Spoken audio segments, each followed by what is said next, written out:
おはようございます。ケンです。さて、テスラの2026年の Q1 が終わり Q2 に入りました。皆さん、この Q1 で何があったのか覚えていますか？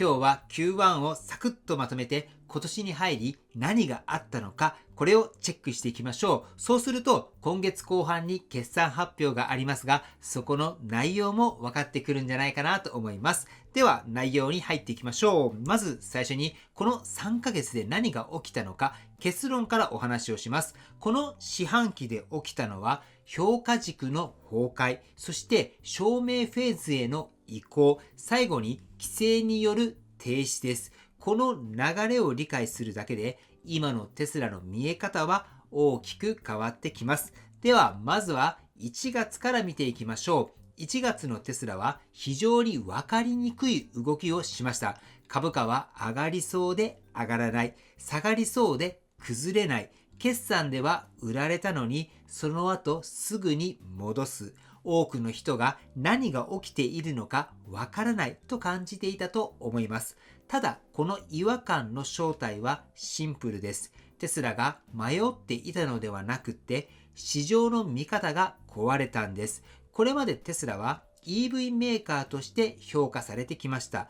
何台売れたのか、利益率はどうか、値下げで需要は伸びるのか、こういった指標でかなり分かりやすく動く会社でした。しかし1月はそれでは説明できない動きが増えました。決算で売られても崩れない、いいニュースが出ても上がりきらない。つまり市場は迷っていたのではなくって、次に何を見ればいいのかを探していた状態です。ここで重要なのは、テスラが変わったんではなくって、評価軸が変わり始めたという点です。EV メーカーとしてのテスラはすでに成熟に入りました。一方で自動運転、AI、ロボット、こちらはまだ初期段階です。この2つが同時に存在しているからこそ評価が分かれ、株価も分かりにくくなっていました。では次に2月です。2月のテスラはさらにはっきりした状態に入りました。株価は400ドルから430ドルのレンジ、崩れないが上がらない。その一方で AI 関連銘柄は大きく上昇しています。ここで多くの人が疑問に思ったはずです。なぜテスラは AI 企業になろうとしているのに上がらないのか？答えはシンプルです。市場は期待ではなくって証明を求め始めたからです。ロボタクシーはまだ本格商用化していない。オプティマスも量産には入っていない。FSD の収益もまだ大きくは見えていない。つまりストーリーはあるんだけれども数字がまだない。この期待から証明へっていう変化が2月のレンジ相場を作っていました。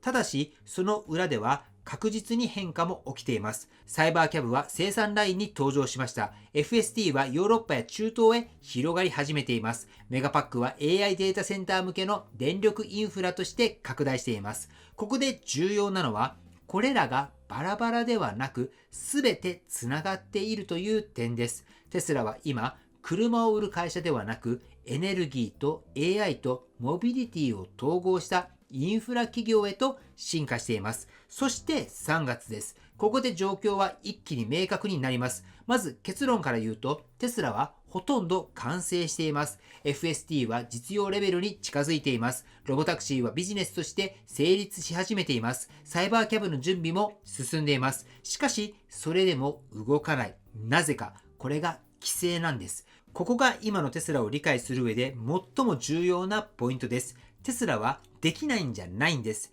使えない状態にあるんです。株価は370ドル台、さらに360ドル台まで下落しました。テクニカル的には弱い動きです。ただし、これは恐怖ではありません。市場は技術を疑っているんではなくって、いつ実現するのかっていう時間を見ているんです。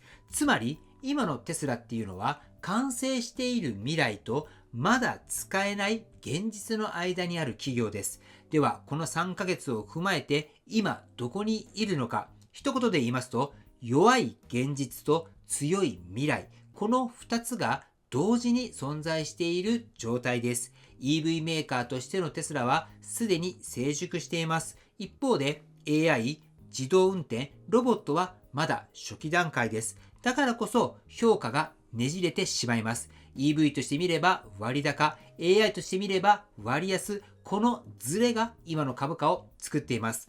では最後に投資の考え方について考えてみましょう。ここは僕自身は非常にシンプルじゃないかなと思います。一つは待つという選択です。規制がクリアされるのを待つ。収益が見えてから入る。これは確実性の高い戦略です。ただし、ローリスク、ローリターンじゃないかと思います。そしてもう一つは今入るっていう選択です。まだ評価されていない初期段階でポジションを取る。こちらはリスクは当然ありますけれども、リターンも大きい可能性があります。これはどちらが正解という話ではありません。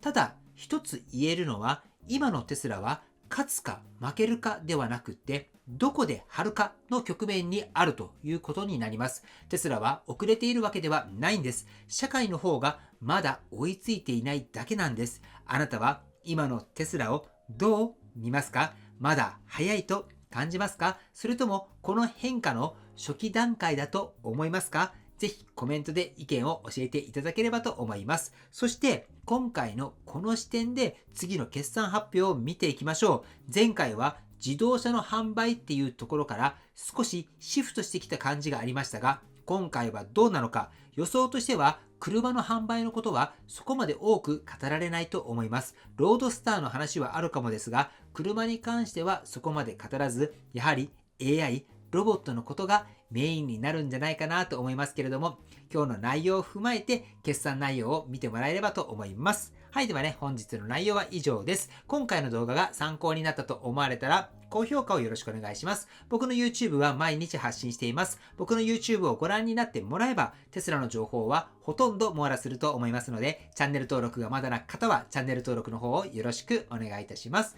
では、今日もご視聴していただきありがとうございます。テスラのある生活を楽しんでいきましょう。ではまた。追伸です。お知らせがあります。来週の土曜日4月11日に千葉県に新しくテスラのプロテクションフィルムの工場ができたんですけれども、その会社の訪問とナノトップのデモの掃除を行います。僕も朝東京の方へ向かって行く予定です。こちらの会社ですけれども、20名ぐらいまでは参加可能ということなので、ラッピングなどに興味がある方は一緒に行ってみませんか？また、ナノトップがちょっと気になっているんだけれども、実際どうなの？使い方ってどうやるの？って思っている方もナノトップを使って工場を掃除していきたいと思っていますので、興味がある方はぜひ一緒に行きませんか？また、中古のモデル Y と X も置いているみたいです。先日からこちら募集していますけれども、残り9名まで参加することができますので、参加したいと思われる方は僕の LINE の方でお問い合わせの方よろしくお願いいたします。定員が来次第締めたいと思います。また、東京からは車で行こうと思いますので、一応今テスラオーナーさんが2台ほどですね、テスラを用意してくれるみたいなので、東京からは車で行きたいと思いますので、行ける方はぜひね、一緒に行きましょう。時間としては朝の9時15分ぐらいに品川あたりに集合して、終わるのは2時か3時ぐらいになるんじゃないかなって思います。はい、ではね、本日も最後までご視聴していただきありがとうございます。素敵な一日をお過ごしください。ではまた。